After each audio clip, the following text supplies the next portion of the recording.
दरम्यान याच रुग्णालयाबाहेरून आढावा घेतलाय आमच्या प्रतिनिधी जुई जाधव यांनी. आपण पाहूयात. मुंबईतील सेंट जॉर्ज रुग्णालयामध्ये त्यांच्याच रुग्णालयात काम करणाऱ्या एका कर्मचाऱ्याचा उपचाराअभावी मृत्यू झालेला आहे. 35 वर्षीय या कर्मचाऱ्याला काल फीट आली होती आणि फीट आल्याने तो डोक्यावर पडला.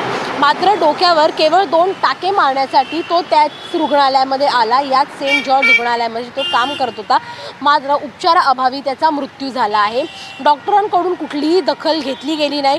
बराच वेळ त्या रुग्णाला बाहेर बसवून ठेवलं आणि त्यानंतर त्याचा दुर्दैवी मृत्यू झाला.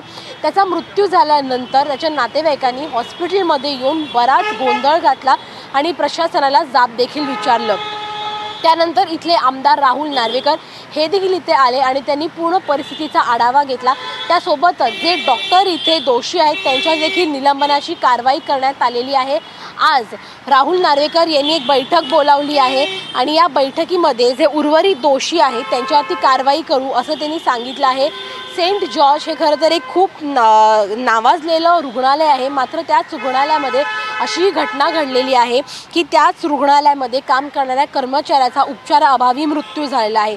जर कर्मचाऱ्यावरतीच ही वेळ येते तर मग जे रुग्ण बाहेरून इथे या रुग्णालयामध्ये येतात उपचार करण्यासाठी त्यांची हालत नेमकी काय होत असेल हा प्रश्न आता सर्वसामान्य जनतेपुढे उपस्थित झाला आहे.